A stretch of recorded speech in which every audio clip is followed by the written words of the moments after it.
Good afternoon, everybody. It is a few minutes before 2 o'clock. We're happy to see everybody here.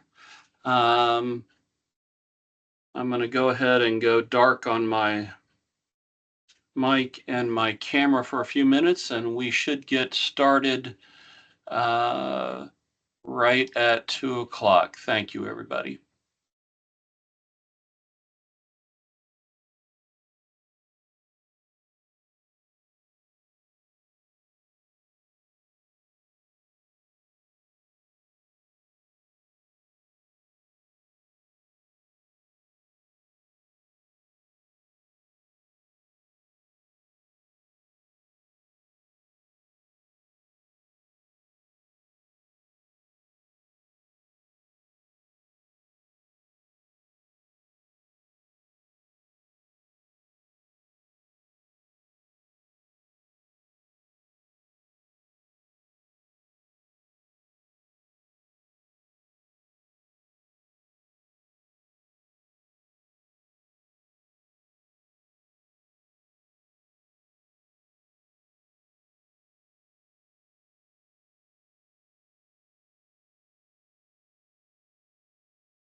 Good afternoon, everybody. It's 2 o'clock, and we will go ahead and get started. My name is Andy Green, and I am the chairman of the Cybersecurity Subcommittee on behalf of the Archdiocese of the Greek Orthodox Church of America. I'm seeing comments that you cannot see or hear anything. If you can see and hear me, would you give me a quick thumbs up, please? You can see and hear me. Okay. And I am also displaying my slide deck. Is it rendering okay on the screen? Are you seeing that?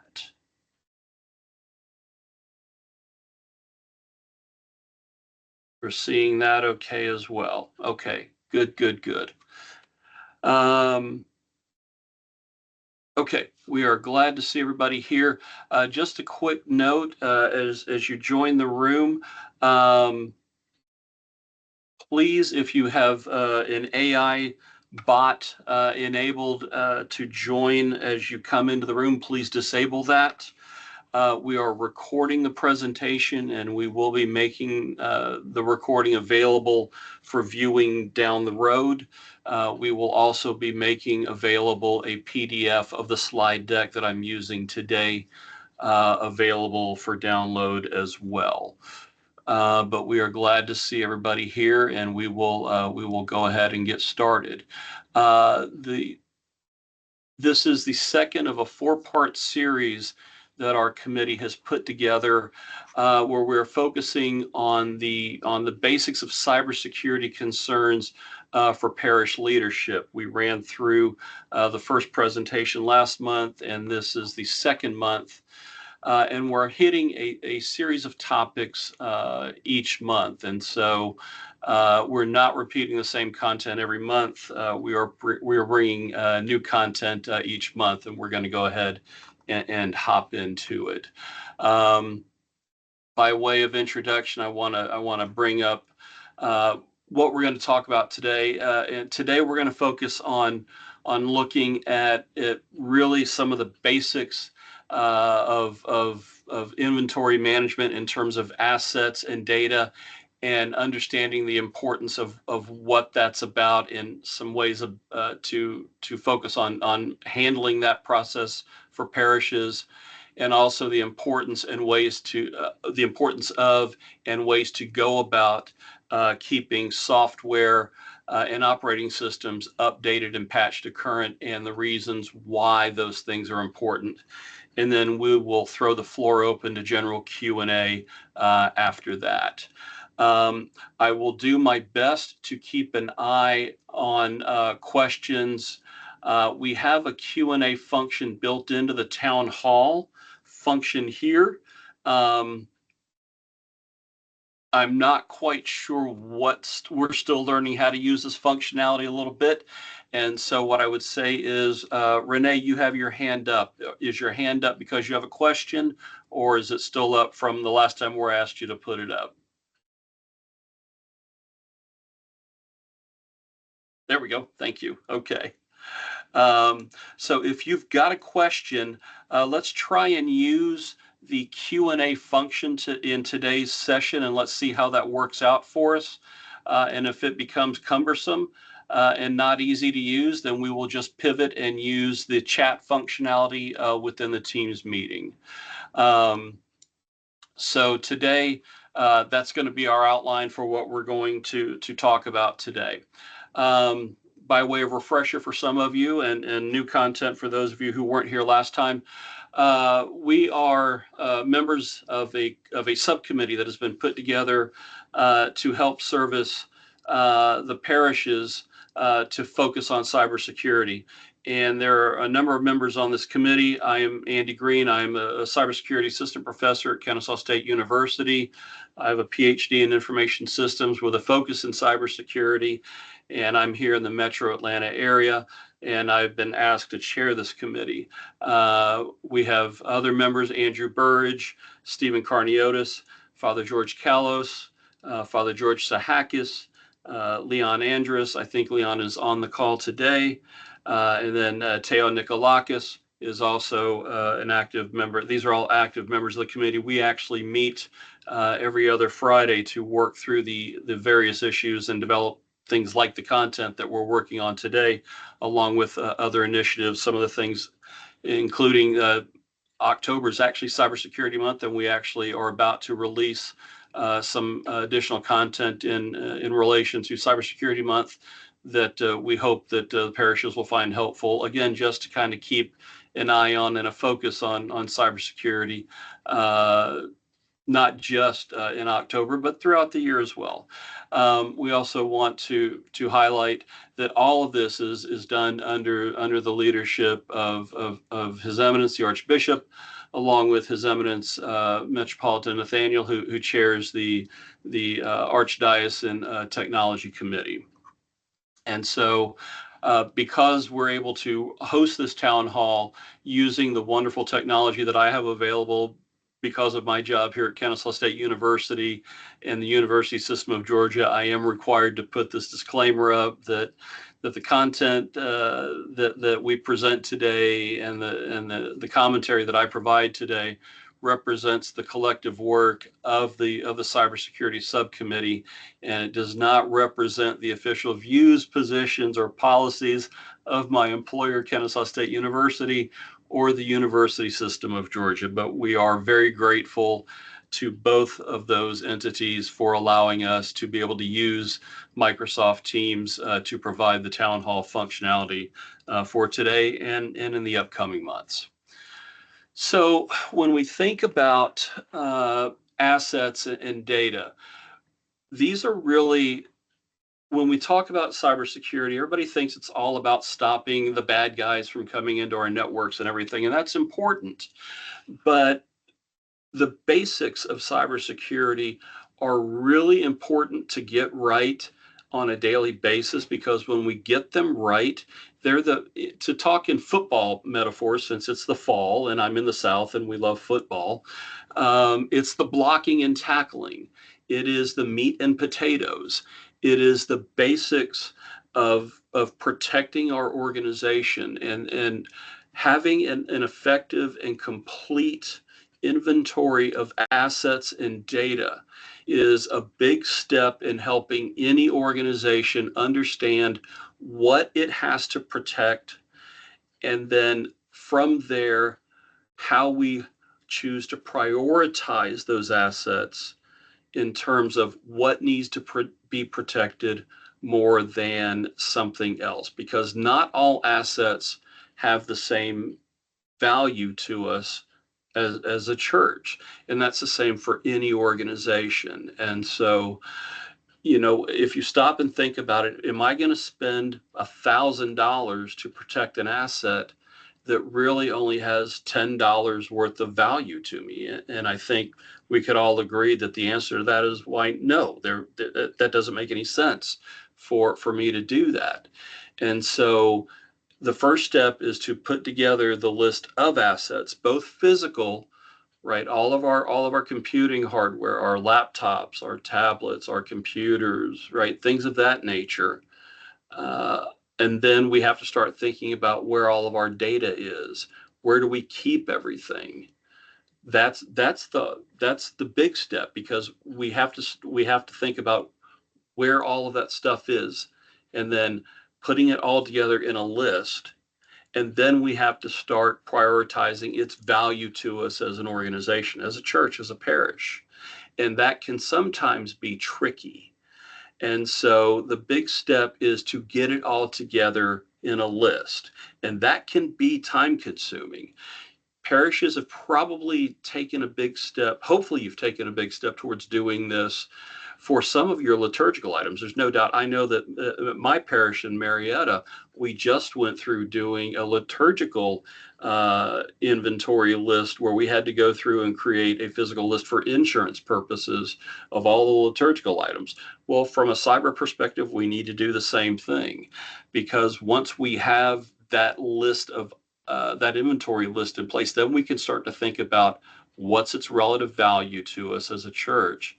Because once we start putting a value on it, then we can start to think about how much do I need to spend to protect that asset and what is its value to us. And then I can start making some informed decisions, much like we do on the liturgical side with those items that we need to ensure.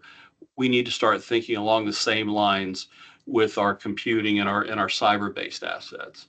And so along those lines, as we've mentioned previously, we want to think about these physical assets and these data-based assets. And some of these items are obvious, and some may be not so obvious, especially when it starts getting into things like, how do you put a value where, first of all, where is your email stored, for example? Is it in a cloud server somewhere? Probably. And then what's its relative value to you as a church? What about your pastoral records? What about counseling records that your priests may be keeping? Your financial records as a church, your membership records, right? All of these things, A, where are they being stored? And then B, what is its relative value to you as a parish? And so understanding where they are, keeping a list of these items is an effective an important step for any parish when we start to think about how do we get our hands around our first steps in trying to protect the parish from a cyber perspective. So how do we go about building an inventory? Well, like we've talked about, you want to identify all of the assets. You want to categorize in terms of sensitivity and importance, and that's going to take some time. And simple is a relative term to use to describe it, but one of the effective ways to do that is to use CISA's Cyber Essentials Starters Kit, specifically Chapter 5. And I've provided a link here where you can get access to that starter kit, and you will move to Chapter 5. And in this chapter, CISA talks about ways that organizations in general can look to classify data in terms of sensitivity and importance. Now, it's important to understand that this is not a one-size-fits-all solution. This is simply a guideline for churches to use when trying to classify their data, because what one church may find a high value on a piece of data, another church may say, well, we don't find as much value on that, and that's perfectly fine. But the important thing here is that the church puts a group of people together. You don't want to put this burden on one individual. You want a group of people. You want a group of qualified people who have experience, who have been around the church a while, who have experience in this realm, who can look at these digital and physical assets and help put together a collective judgment on the relative value of all of these assets, both physical and digital, for purposes of helping the church understand overall value. And then that sounds hard, and it is. And the first time you do this is going to be difficult. I'm not going to lie to you. Putting this list together the first time is the heavy lift. Getting this done the first time is a big step, and it will take time. But once you get that done, maintaining it becomes so much easier if you make the concerted effort to keep it updated over time on a regular maintenance schedule. So when you acquire a new piece of computing hardware, you buy a new laptop for a staff member, you add that to the list. If you decommission an existing piece of hardware, it's no longer going to be used. You add that, you take that off the list. Taking the time to keep this list accurate and up to date goes a long way towards making the maintenance of this inventory list incredibly important and easier to do over time. So from a what do we do next perspective, right? As I mentioned, you want to have a person be responsible for this. Now, that doesn't mean they have to do all the work themselves, but you want to have somebody be accountable to ensure that this work gets done. Because simply saying somebody will do it is the quickest path to ensure that nobody does it. And that person has to be responsible for ensuring that they get a committee together. They bring some trusted, smart people together on a regular schedule to evaluate the inventory list. And like I said, step 0 is getting the initial list put together, and that's going to take time. Putting that list together, getting it done, putting the initial assessment of relative values on it, sensitivity ratings on that data, that's going to take some time. And there is no right answer to it. You make your best guess and you move on. And then you refine the process and evaluate it over time. But somebody has to own this process.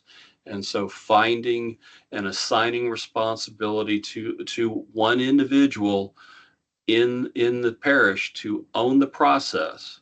And again, they don't have to do all the work themselves, but empowering them to take ownership and make sure they have the ability and the authority to put together a team to work on this process to get it done. Next, leverage the existing work that is out there to make this process easier. And I'm a big believer in using templates that are already pre-built and pre-existing. The internet is a wonderful thing for things like this. NIST has produced the cybersecurity framework, and there are templates available to assist with this work that are free of charge. Everything that NIST produces, whether it's the cybersecurity framework, which we will reference often throughout our talks here, everything that they produce is free of charge to the public because NIST is a U.S. government agency. It is all free to the public to use. And so we recommend using NIST templates to help assist you with creating and maintaining your inventory templates, right? Setting a regular schedule, not just sitting down and saying, we're going to get this done now, and then we're going to follow up on it when we get a chance. Just like you schedule regular routine maintenance on physical assets at the church, hopefully, just like you do it in your personal life around the house, hopefully, you need to schedule a regular routine schedule of review and maintenance for this very important item, just like you would anything else that is of value and importance to any organization. If it's important enough to do, it's important enough to maintain, and putting it on a regular schedule, putting it on a calendar and scheduling meetings, quarterly, semi-annually, depending on the size of your parish and the number of assets that you've got. That's going to vary based on the size of the parish, obviously. The smaller the parish, the fewer assets you're going to have. You could get away with fewer meetings, maybe semi-annually, maybe annually. But the larger the parish, the larger the number of assets you've got in play, probably the more frequently you're going to have to meet because you've got more moving parts than a smaller parish. It's just going to depend on the size of your parish as to what that review schedule looks like. But set it and follow it like clockwork, because if you let it get away from you, you're going to very quickly find that you're in a situation where you're almost back to square one and having to recreate that inventory list if you let this slide. And you want to try and avoid that pain threshold if at all possible. There is software out there that can help you manage your inventory of assets that we recommend. And there is a list, and we provide this website here that provides a list of inventory software packages that are available. They are mostly pay to play. I don't think any of them are free. They do offer a lot of additional features besides just inventory management. A lot of the software items that are offered there are more of an integrated package where they will offer additional features besides IT management. And so depending on your budget and the size of your parish, there may be additional value to you over and above inventory management that may make some of these software package offerings worthwhile. But if not, a simple spreadsheet can be very effective in helping you keep this inventory centralized and in a place where you can find it within the parish. I'm going to pause here for a moment and take a look at the chat and the Q&A to see if anything has come up here. I don't see anything. Okay, looks like we're good. So I'm gonna move on. And actually, I'm gonna pause here. Does anybody have any questions about anything that I've discussed here thus far?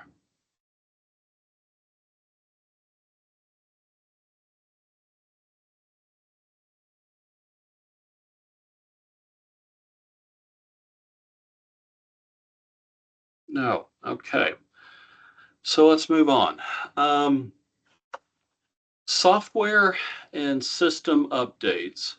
Again, when we all watch TV, we see the good guys on TV shows, fingers on keyboards, punching away and doing things to actively defend against the evil attackers trying to get into their networks. It makes for great TV. It makes for great movies, but that is far from reality for what most of us do, and what is most effective for helping us stay safe. Again, we come back to the basics and keeping your software, whether we're talking your computer operating systems, whether you're running Windows or whether you're running Mac OS, whether you're running Android on your mobile device, or whether you're running iOS on your mobile device for Apple, and the software that you're running on top of those devices to use for whatever purpose. Keeping those pieces of software, what we refer to as patched to current, is one of the most basic ways for you to make sure that your devices, whether we're talking laptop, tablet, your mobile phone, your mobile device, one of the, keeping those devices patched to current with software updates is one of the most effective ways to make sure that you are as protected as you can be on that particular vector. And why?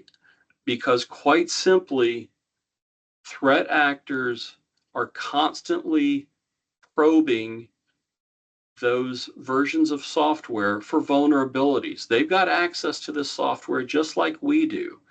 They buy these devices, they buy this software just like we do, but we buy it for legitimate uses. We buy it because we need to use it for whatever we need to use it for, whether we're buying a tablet or a laptop to just use for work, or a phone to make phone calls with or stay connected to the outside world.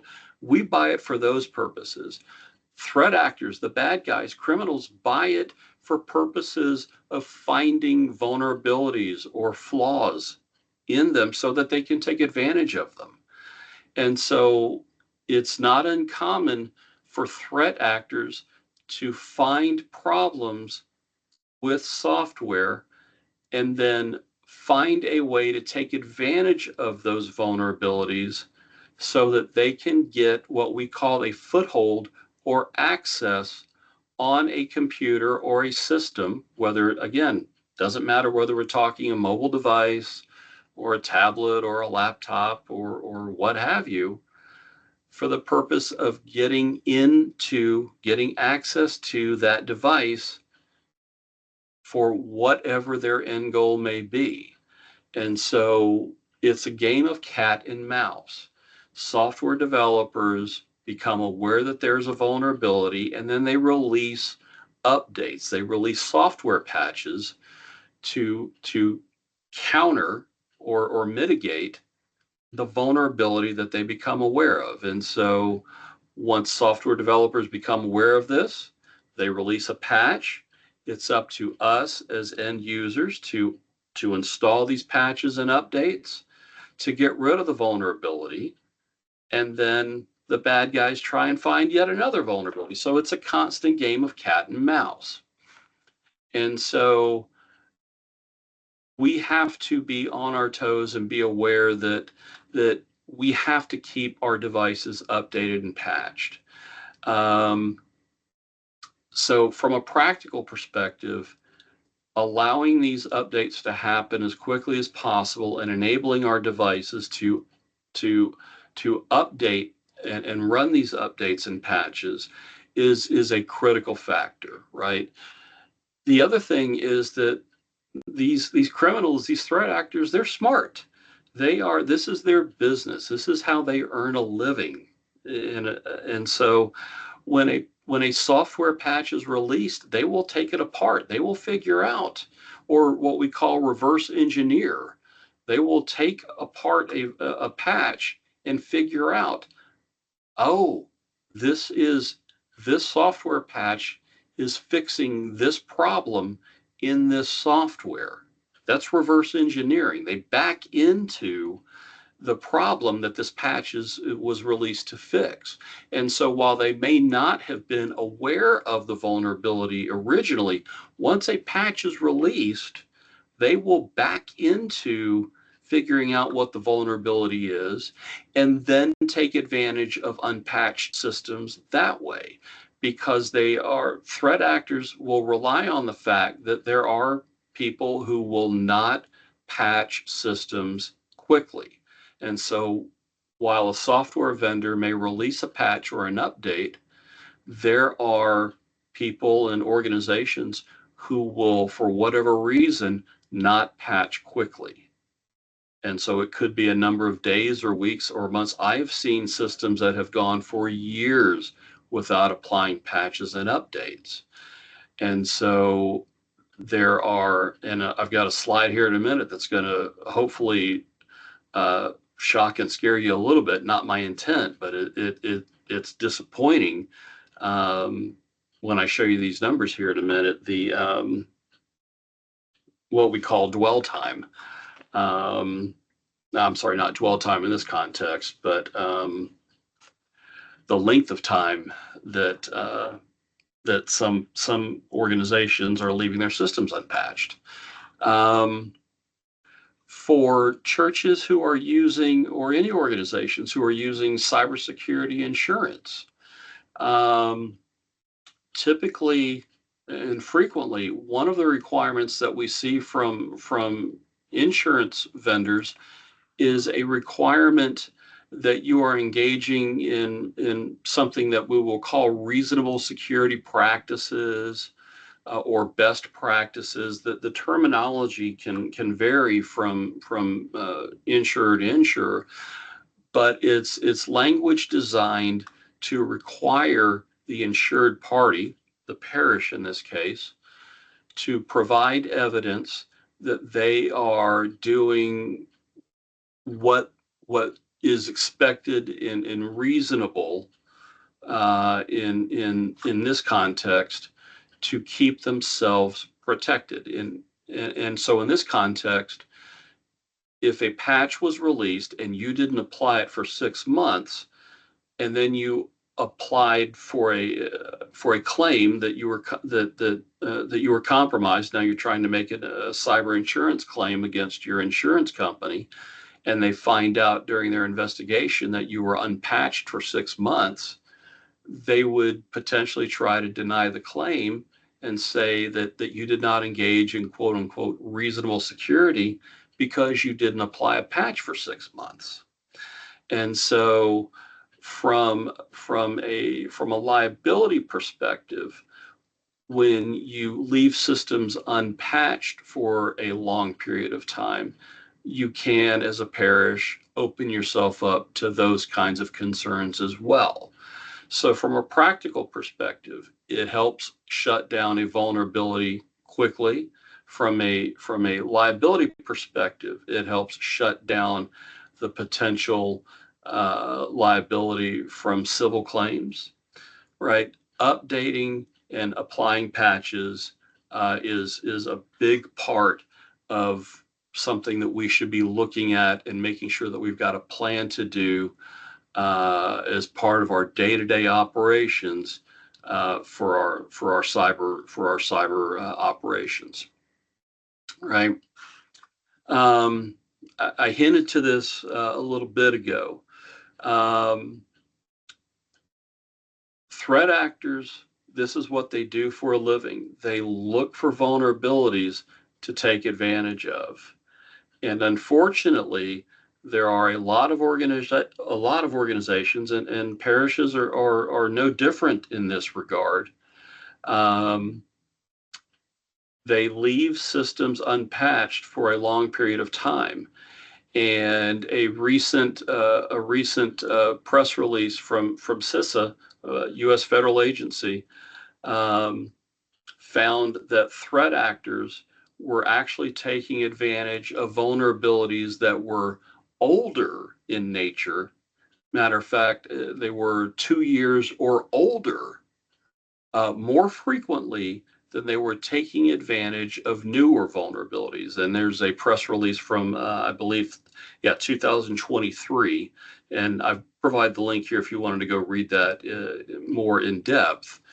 But again, it highlights the point that when organizations leave their systems unpatched, and organizations are leaving their systems unpatched for long periods of time, they are leaving themselves open for the types of attacks that we're seeing here. 2 years after public disclosure and vendors saying you need to patch, we've got organizations not applying patches, and it's a problem. Ransomware groups. Every time we look at the news lately, right, it seems like we're seeing another ransomware attack on an organization somewhere. And more often than not, ransomware groups are finding unpatched problems with software as an initial vector into the organization to get a foothold to begin their ransomware attack.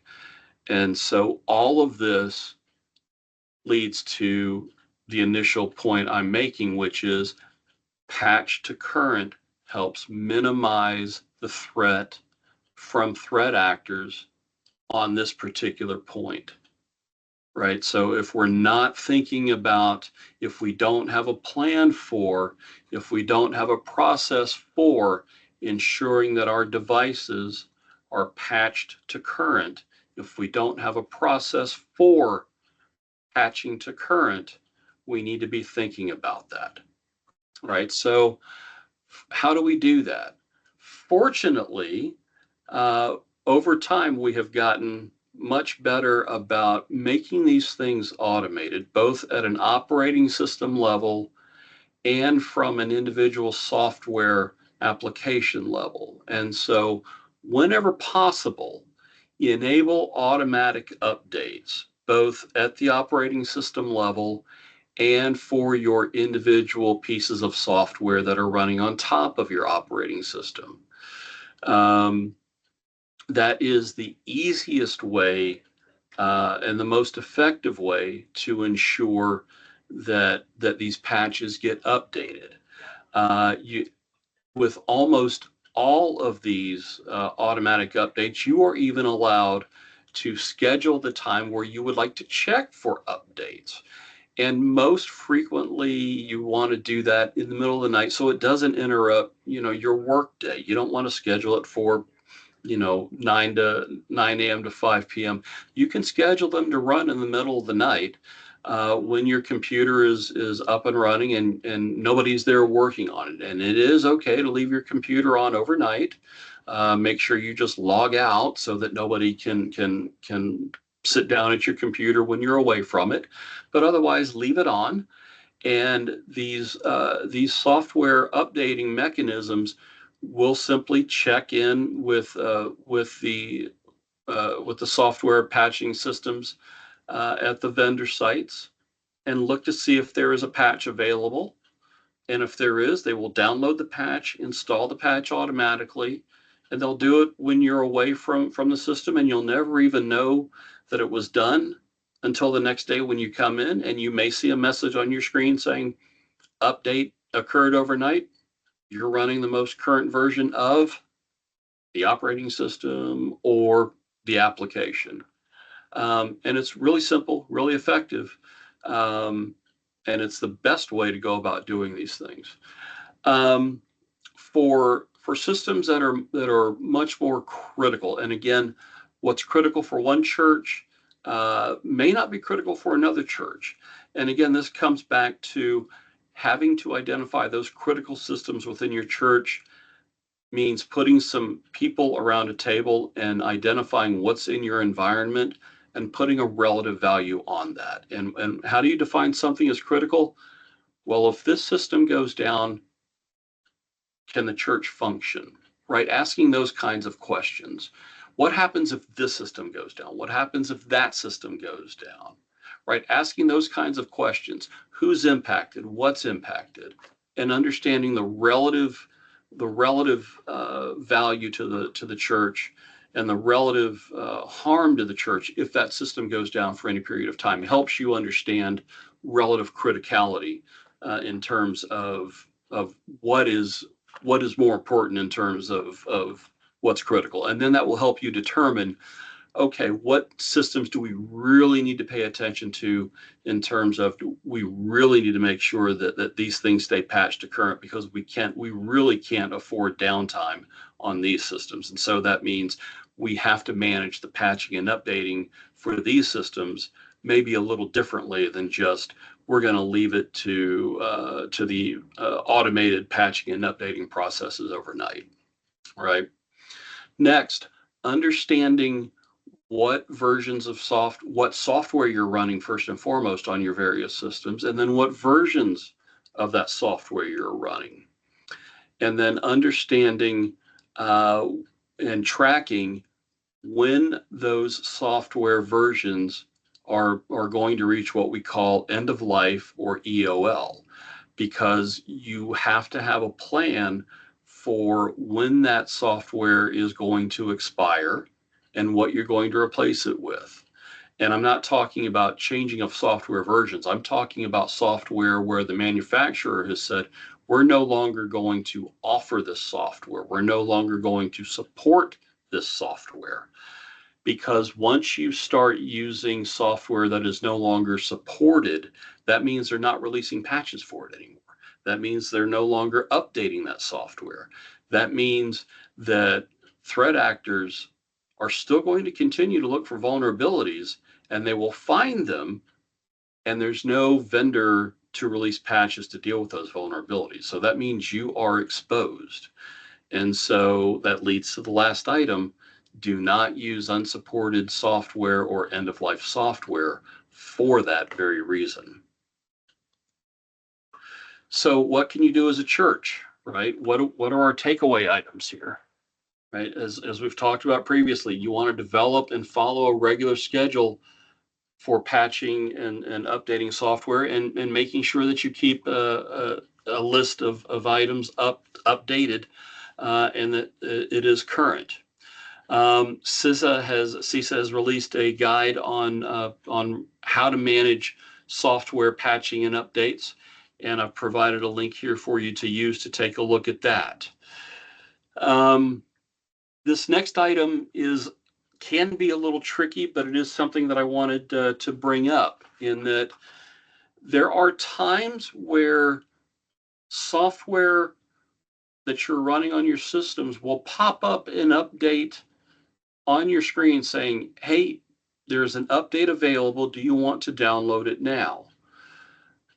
And it's important for church staff to understand the difference between legitimate requests for that, and that it's okay to run that, while simultaneously understanding that that is also, unfortunately, a potential threat vector for malicious software.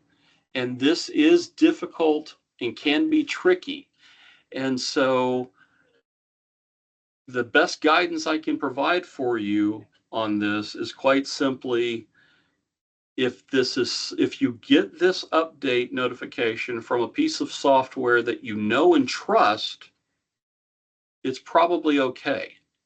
But if you get an update from a piece of software that you've never seen before, that you don't use on a daily basis or on a regular basis, and it is telling you, hey, you need to install this update now, or it's going to stop working, or this is going to add new features, you need to be leery and cautious of that, because that can frequently lead to you installing a piece of malware that threat actors will then use to get access to your system. And so be careful of that, be mindful of that. There's nothing wrong with throwing your hands up and asking for help and saying, I'm not sure if I should trust this update. And it's always okay to reach out and ask for help if you find yourself in that situation. If it doesn't feel right, if it looks funny, if it acts funny, it probably is funny, Don't trust it. It's okay. The world is not going to end if you don't run an update right away, which may sound contrary to what I just got through saying about staying patched to current. It's okay if you take a couple of minutes and slow down and ask the prudent question, what is this? That's smart, that's prudent, and we want to create a culture and an environment where we encourage people to question these things in a healthy way, to say, I'm not sure I should trust this. Let me ask somebody and get a second opinion. That's okay. And we want to encourage that kind of behavior because we would rather preempt that installation of malware than to clean it up afterwards. Or even worse, if they do install that malware and it leads to something worse down the road. That is all that I had for the content for this week. So with that, I will throw it open to questions. Do I have a question in here? Ah, yes. I'm sorry, I missed those. Father Paul, I'm sorry. Let me work through these. Let me start with the bottom. Siggy, will the links in the PowerPoint be available for us in the chat? Yes, I can make those available for you in the chat. Siggy, we use Windows 10 at our parish in Oshawa, Canada. Greetings to Canada. The computer we use is only for streaming the Sunday liturgy. So far, everything is working well, but I heard that Windows 10 will be stopping security updates from October 14th onwards. In your opinion, should we upgrade to Windows 11? I will provide my best guidance by saying possibly. And the reason I say that is that I'm not familiar with the specifics in your parish, and it's always difficult to provide generalized guidance for a parish when I don't know the specifics on the ground. And so the answer is possibly, but I would need to know more. And I'm happy to try and help you offline with that. But I would need to have more in terms of specifics to try and help you with that. Father Paul, hello, Father Paul. Would I be correct to consider data held by a third-party service, Square or Stripe, for example, used by a parish to be a digital asset to be included on an inventory list? I'm guessing the main focus here would be good account management, passwords, 2FA, etc., but curious to hear what you would add on this topic. So that's a good question. So Father Paul's question is about customer data where you are taking credit card transactions via a third-party transaction or third-party processor like Square or Stripe. So in this context, broadly speaking, the data management and handling of that is under the control of Stripe and data and Stripe or Square, but you do have access to that data for purposes of maintaining like a client list, for lack of a better way to describe it. And so you are able to get a list of, like, let's say, for example, Philoptikos was having a bake sale, right? That's just one example. Philoptikos could theoretically access a list of people who bought items. And so they do have access to that data. And so for purposes of categorizing acts of listing data that you do have access to, I would include data held by Stripe or Square as data that you have, but it is under the control and protection of Square or Stripe. And I would notate, for purposes of how do we control or protect that data, I would, in my inventory list, make a note that it is housed at a third-party site, and specifically Square or Stripe. But I would include it in the list just to make sure that you have a complete inventory. That's a great question, Father Paul, and I'm glad you asked that. I see questions popping in the chat. Michelle, will we get a copy of the links? Yes, you will. I'll spend a few minutes. I will go through and drop the links in the chat afterwards. They'll also be available in the PDF when we get these made available online to you. Nico, what do you think of TechSoup, Microsoft for nonprofits? I think it's great. I think TechSoup in general is a wonderful asset. You can get access to that through the Archdiocese free of charge. And I think you take advantage of every offering that they make available to you that makes sense for your individual parish. It's a great service. Joanna, Holy Trinity in Charleston. I was born in Charleston, my home parish. Is it possible to get previous webinar transcripts? Yes, Joanna, we're sorting out permanent storage solutions we have the prior webinar recorded. We're working with the Archdiocese to get a permanent storage solution for that recording. We also will have this recording posted as well. And we will have that posted. And once we get permanent homes for them, we will email everybody in both sessions the permanent home location for those videos, and we will make those available to everybody. Okay. What else do we have? Windows, Nico has a comment. Windows 10 extended security updates year 3, no software assurance. Awesome. Where's the link to the Archdiocese for TechSoup? It is on the Archdiocese website. Yes. Nico just dropped it.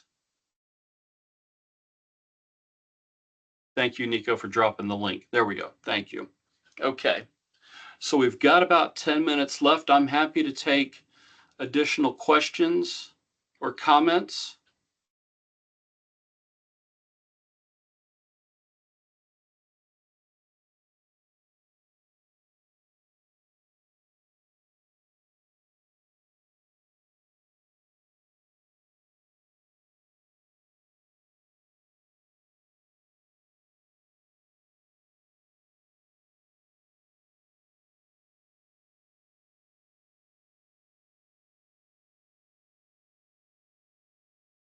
Joanna, what about password management? Great question. Can we talk some best practices here? Sure, absolutely. Happy to do that. So password management is a key concern for parishes. There are a number of solutions out there. The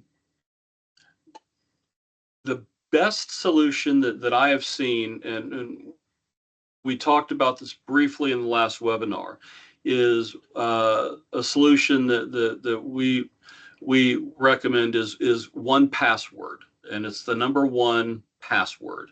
And it is a solution that I use on a personal basis, and we have actually implemented it here at my parish at Holy Transfiguration in Marietta. It has a lot of business offerings and availabilities that make password management easy to use. A number of separate vaults that you can enable for sharing with appropriate personnel only. You can add and revoke permissions that just make life a lot easier. It also handles one-time password management for multi-factor authentication, so that they all stay stored within the vault, so that you don't have to worry about tying a second authentication factor to a personal cell phone. One-time passwords are sent to the one password app, and as long as you have access to that vault for that password, you can get access to everything that you need to authenticate to that account. It's worked very well for us at the parish level, and it's something that we recommend as a committee for parishes to use. You pay for licenses per user, and so for that reason, you need to be tactical in terms of who you buy licenses for.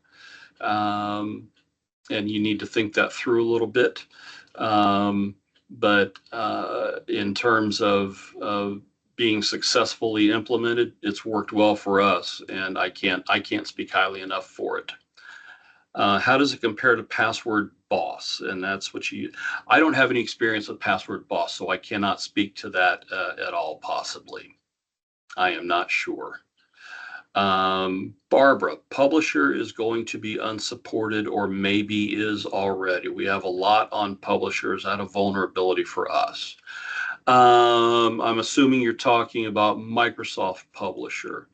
Again, broadly speaking, the use of unsupported software is something you want to try and stay away from. But if it is a situation where you're using Publisher to create newsletters and things like that, again, relatively speaking, in general terms, your exposure in terms of risk is a lot lower in that context than using other pieces of software. But I would suggest that if you can, transition away from Publisher to something else. Athena has dropped a comment here. Canva is free to nonprofits, and she believes that it is better than Publisher. So there's an editorial comment from Athena. I have not used Canva, so I can't comment on it.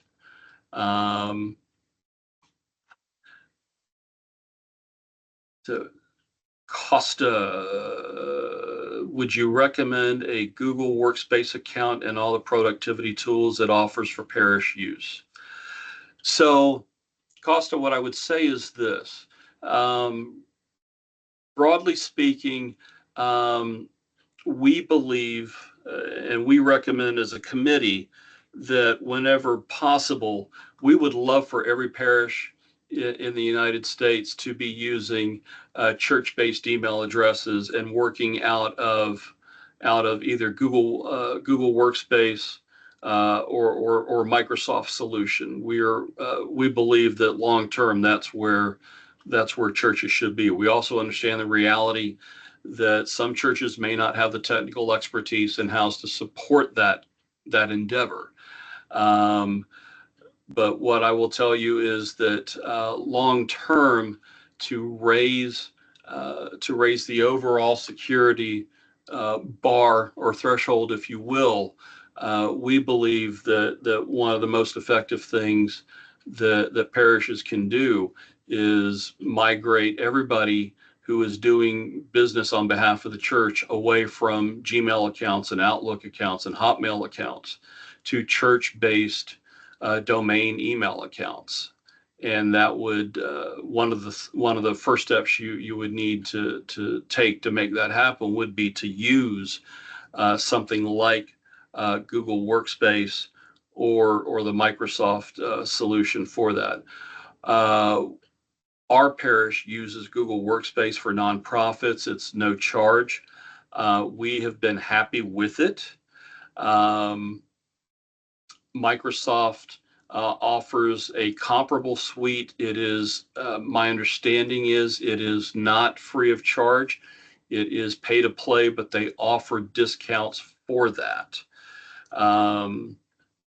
But along with that comes access to offerings like Word-based versions of Microsoft Word, OneDrive, Outlook, things of that nature. But again, it is not free. It is pay to play, is my understanding. Whereas Google Workspace is for nonprofits. is free to use. And once we leveraged that platform, we were able to start issuing church email addresses with our church domain, and move everybody away from using Gmail and Outlook and all of that. And we were then able to start letting parishioners know that if you don't get an email from somebody at our domain name, that it's not a legitimate email address. And that uh, we had some parishioners at our domain who were receiving phishing emails from threat actors who were impersonating our priests. And we were able to pretty quickly shut that down once I got us transitioned over to using church-based email addresses, and our parishioners were able to quickly understand that those were threats. And so Joanne wants me to follow up on that. Can you speak as to why doing this is beneficial, like an email from personal versus domain? There are a lot of reasons for that, Joanne. We've got just a few minutes left here in the hour. First of all, managing email for any organization is critical from just a business perspective.